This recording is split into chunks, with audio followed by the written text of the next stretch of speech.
Actually, you know what? F it. We're making this video. This is my universe now. We're making this video. I hate branded fusion and I hate branded players. Okay, I'm making the post that's been floating around in my head. If you want branded fusion limited, please reply below with a reason that's not I don't like it or foolishing 2 problematic. Well, 1, I don't like it, and 2, foolishing 2 is actually problematic. Half of the player base loves a deck that milled 20 turn 1. That logic doesn't hold up. I think a lot of people liked Tearlament in theory, in the sense where it was like not always an entirely floodgate dependent deck. Do not search up Abyss Dweller. But also, I think a lot of the idea that people like Tearlament is mainly just, you know, coming from MBT and like pro player tweets. And you could say that, oh, a lot of people attended events during Tearlament format, therefore people like the format and people like Tearlament. And I think that was more, you know, a symptom of events starting back up because COVID had finally been eradicated, which arguably still isn't true. Let me get a shout out to long COVID, which I suffered from for like a year, which was super cool. But in my opinion, everything that branded Despia does is just so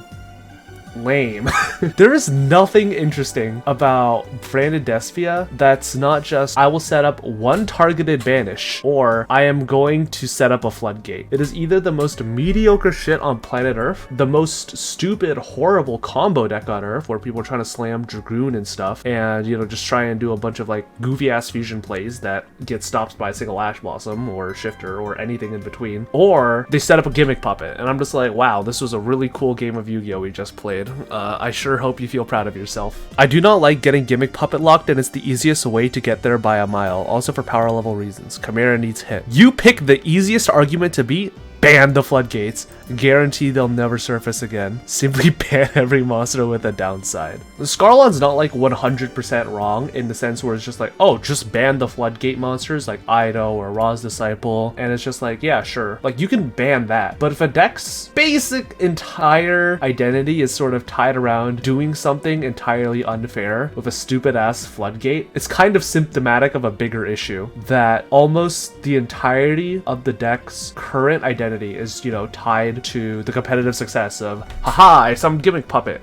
Take that, liberals. I think that the better approach would to be either banning the enablers of these cards or, you know, just like banning the main engine pieces so that the deck is way more fragile. Because we can see that in current Yu-Gi-Oh! That Konami does like hitting engine way more than it likes to ban random dumbass shit. Like, if you guys remember from way back in the day, like we had Lunalight Kali-Yuga, where basically you would do a bunch of like rank 4 XEs bullshit and you could like summon Kali-Yuga on your opponent's turn to like turbo skill drain them. Like, that stuff is still legal to this day, but it's a fragile enough combo that it just doesn't necessitate a hit. And I think that, you know, making branded weaker or way more fragile to prevent combos like this from being, you know, extremely rampant, or to prevent the consistency of combos like these from popping off 24/7. I think that's probably the better approach than to just say we are going to go through every single list of Yu-Gi-Oh cards and we're gonna ban Ido the Supreme Force, we're gonna ban Ra's Disciple, we're gonna ban Gimmick Puppet Nightmare. Like, I would like those cards banned as well, and I think like every Yu-Gi-Oh player on planet Earth would be like, yeah, fuck floodgates. But I don't think it's like realistic to expect Konami to ban like 30 cards when they could just, you know, ban one card and just be like done with it, or even just like limit it just to limit the consistency. Well, aside from the fact that Foolishing 2 is problematic, the fact that one card enables this basic combo that lets you go to a fusion that goes into another fusion that goes into a 3k that non-target quick effect banishes and has an insanely punishing death effect, yeah, you said a lot to say it summons Mirror Jade. And if Foolishing multiple is just inherently problematic, do we need to hit Snake Rain? Well, first of all, it doesn't just summon Mirror Jade, it also sets up a bunch of recursion bullshit and draws you like fucking 5 trillion cards and sets up Brandon in red and sets up Albion, and it's just annoying as shit because Albion the Sanctifier Dragon, summon Gimmick Puppet, blah blah blah blah blah blah blah blah blah. Cool deck. And B, like, do we need to hit Snake Rain? No, because the deck fucking sucks. Except it doesn't set up a floodgate. It doesn't have a one card combo. It's not like Snake Rain is searchable within an archetype and has an entire archetype of support built around Snake Rain. Like, comparing Snake Rain to Branded Fusion is like trying to compare Upstart Goblin to Sky Striker Mobilize Engage. 1. The Snake Rain thing is a whataboutism. That's a fallacy. Nerd emoji. If you are complaining about logical fallacies on Twitter, please go outside and touch some grass. Branded did sort of push the narrative of Yu-Gi-Oh! Into something other than negate ports. It became the poster child of how to make good decks that focus on interaction alongside tier and stone problems over build-a-boards. Like, yeah, Branded did support a certain style of gameplay that wasn't, you know, negate focused and, you know, build-a-board focused and focus on like setting up interaction and mid-range. But you could also argue that day one, where people were setting up like the Mirror Jade plus McCourier plus the Dragoon shit, like you could argue that 5 interruptions is as bad as 5 negates, you know what I mean? As well as the fact that, you know, they also ended on a floodgate. Like they still ended up finding a way to be like, all right, yeah, it's floodgate time.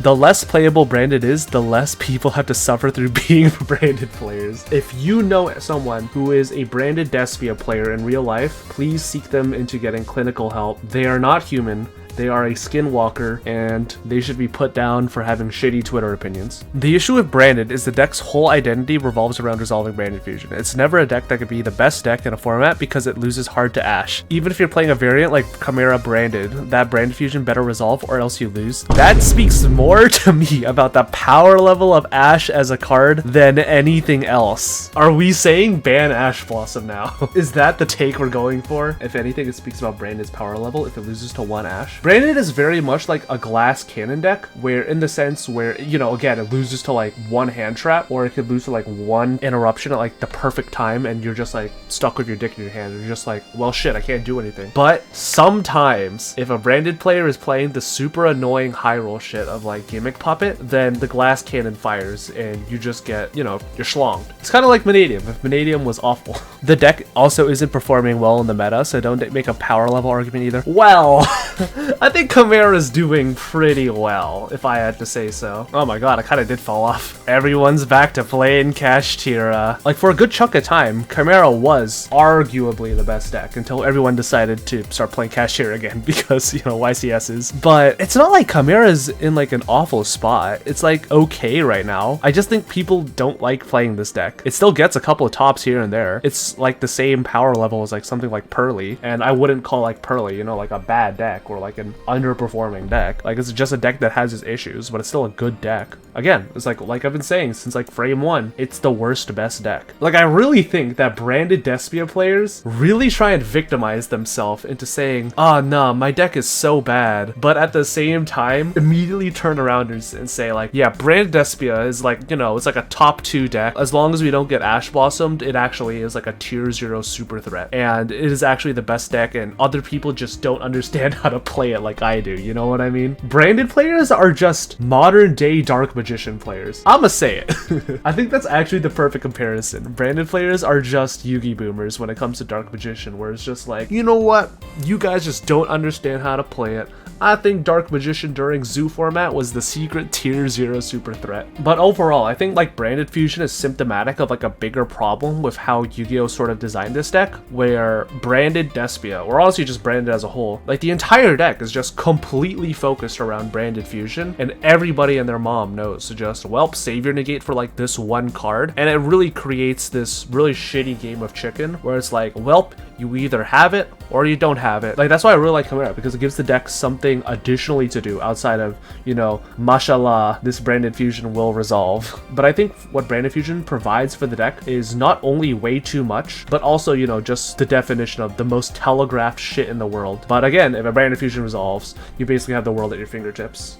And I think that cards like that in themselves, where if you resolve this card, you like win the game. You know, cards like Block Dragon or like, I don't know, any Kashtira card ever. I think that those cards are like problematic of like a bigger issue. Instead of just being like, oh, well, we should keep these engines alive and just ban problematic cards, I'd rather just, you know, hit problematic engines that will perpetually pop up over and over again. Like stuff like Isolde. But that's why for the longest time, like cards like Isolde, the Link 2, I think like cards like that should have been banned, instead of just giving it more and more opportunities to like come back, then die down again, and then come back, because we saw it with Goki, then we saw it with like, you know, Rongo Miniad, then we see it now with like Infernoble, and it's just like, all right, I I think we're getting the point that maybe like this stupid ass Link 2, where if it resolves, you win the game, is problematic of a bigger issue. And we should stop the engine in its tracks rather than, you know, trying to ban Phoenix Sword. You know what I mean? Verte, Isolde, Electromite, Hulk, etc. Yeah, exactly. Like those are cards that historically, you know, have been part of like a bigger issue with Yu-Gi-Oh! And have been engines as a part of something way more degenerate. And I think that Branded Fusion is not entirely uncomparable to those cards. But yeah, that's my 2 cents. Let me know what you guys think in the comment section down below. And yeah,